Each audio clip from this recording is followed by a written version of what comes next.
বন্ধুরা, আজকে একটি খুব গুরুত্বপূর্ণ ওষুধ নিয়েই ভিডিও তৈরি করেছি। ছোট বাচ্চাদের মা বাবা সবসময় একটা টেনশনে থাকে যে বাচ্চা কিছু খায় না বা খেতে চায় না, আর বাচ্চার ওজন ঠিকভাবে বৃদ্ধি পায় না বা বাচ্চা ঠিকভাবে গ্রোথ হয় না বা বড় হয় না। তো সব মা বাবারই একটাই টেনশন বা সব মা বাবাই চেষ্টা করে যে কি এমন ওষুধ আছে যেটা খাওয়ালে বাচ্চা ঠিকভাবে খাবার খাবে আর বাচ্চার গ্রোথ ঠিকভাবে হবে। কিন্তু আবার এটাও ভাবে যে ওষুধ খাওয়ালে কোনো সাইড এফেক্ট হয় কি না, বা অ্যালোপ্যাথিক ওষুধের সাইড এফেক্ট আছে এটাও জানে।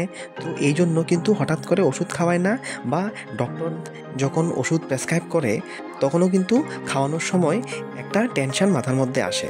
তাই সবাই প্রেফার করে একটা আয়ুর্বেদিক ওষুধ যেটা সাইড এফেক্ট হয় না বা সাইড এফেক্ট খুব কম থাকে। এই ধরনের একটি ওষুধ নিয়ে আজকের এই ভিডিও তৈরি করলাম। এই ওষুধটির নাম হচ্ছে গিয়ে প্র্যাকটিন হার্বাল সিরাপ। দেখো, ওষুধের নামের মধ্যেই হার্বাল কথাটা আছে, মানে এটা হচ্ছে গিয়ে একটি আয়ুর্বেদিক ওষুধ বা আয়ুর্বেদিক উপাদান দিয়ে এই ওষুধটি তৈরি করা হয়েছে। এই জন্য এটা নামের মধ্যে হার্বাল সিরাপ আছে আর আয়ুর্বেদিক ফর্মুলা এভাবে এখানে সিল মারা আছে।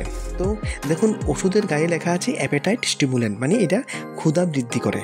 এই ওষুধটি মার্কেট করে ডক্টর রেড্ডিস ল্যাবরেটরিজ লিমিটেড, খুব ভালো আর খুব রেপুটেড একটা কোম্পানি। এই ওষুধটির মধ্যে কি কি আয়ুর্বেদিক উপাদান আছে তার এখানে লিস্ট দেওয়া আছে।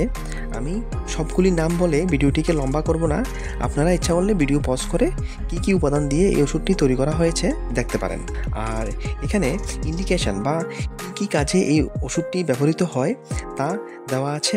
এটা ডাইজেস্টিভ ইম্পেয়ারমেন্ট, মানে হজমে যাদের সমস্যা তাদের ক্ষেত্রে, ফ্ল্যাচুলেন্স বা গ্যাসের সমস্যা বা যেটাকে আমরা ফাট বলে থাকি বা বাংলাতে যেটা ভাত বলা হয়, খুব বেশি গ্যাস তৈরি হচ্ছে এবং সেটা অ্যানাসের মধ্যে দিয়ে বেরোচ্ছে, এই ধরনের সমস্যা, বা খিদা একদম লাগে না, খাওয়ার ইচ্ছা হয় না, বা ঠিক করে হজম হয় না। তো এইসব ক্ষেত্রে এই ওষুধটি ব্যবহৃত হয়। আর ডোসেজ যদি বলি তাহলে ম্যাক্সিমাম 10 থেকে 15 ml দেওয়া যেতে পারে খাওয়ার আগে বা খাওয়ার পরে। এই 10 থেকে 15 ml আপনি কিন্তু একসঙ্গে দেবেন না, এটাকে ডিভাইড করে নেবেন। মানে 5 ml করে ডেলি 3 বার দেবেন, সকালে একবার, দুপুরে একবার, রাত্রে একবার, খাওয়ার আগে। তাছাড়া আপনার বাচ্চার বয়সের উপর বা ওজনের উপর ভিত্তি করে ডক্টর আপনার বাচ্চার জন্য যে ডোজ প্রেসক্রাইব করেছে ওই ডোজের হিসেবেই কিন্তু আপনি এই ওষুধটি খাওয়াবেন। বন্ধুরা, মনে রাখবেন, এটাকে যদি আপনি স্টোর করতে যান তাহলে শুকনো জায়গাতে 25 ডিগ্রি টেম্পারেচারের কম ডিগ্রি টেম্পারেচারে স্টোর করবেন, আর ডাইরেক্ট সানলাইটে রাখবেন না, আর ফ্রিজ করবেন না, আর ভালো করে নাড়িয়ে তারপর খাওয়াবেন।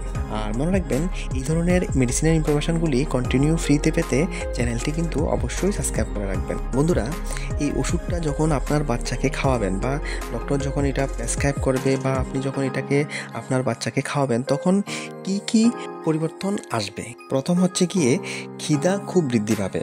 বাচ্চা আগে যে পরিমাণে খাবার খেত তার থেকে অনেক বেশি খাবার খাবে, আর বা খাবার খাওয়ার জন্য আগ্রহ দেখাবে। আর দ্বিতীয়ত হচ্ছে গিয়ে সাপোর্ট হেলদি গ্রোথ। এর অর্থ কি, যখন বাচ্চা সঠিক পরিমাণে খাবার খাবে তখন বাচ্চার গ্রোথও ঠিকভাবে হবে। হেলদি গ্রোথ বলতে কি বোঝায়?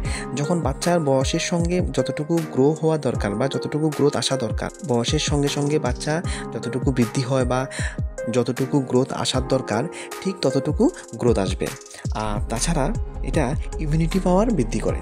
এখন বাচ্চা যদি ঠিকভাবে খাওয়া দাওয়া করে তাহলে অটোমেটিকলি বাচ্চার ইমিউনিটি পাওয়ার মজবুত থাকবে আর বাচ্চার রোগ প্রতিরোধক ক্ষমতাটা অনেক বৃদ্ধি পাবে। তো এই ওষুধটি মেনলি এই 3টা কাজ করে: stimulates appetite, support healthy growth, helps build immunity.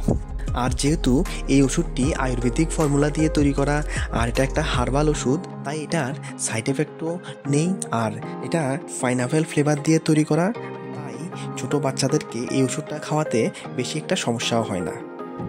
খুব ইজিলি বাচ্চারা এটা খেয়ে নেয় বা খাওয়ার সময় বেশি একটা দুষ্টুমি করে না। ঠিক আছে বন্ধুরা, ইনফরমেশনগুলি ভালো লাগলে ভিডিওটিকে একটি লাইক অবশ্যই দেবেন।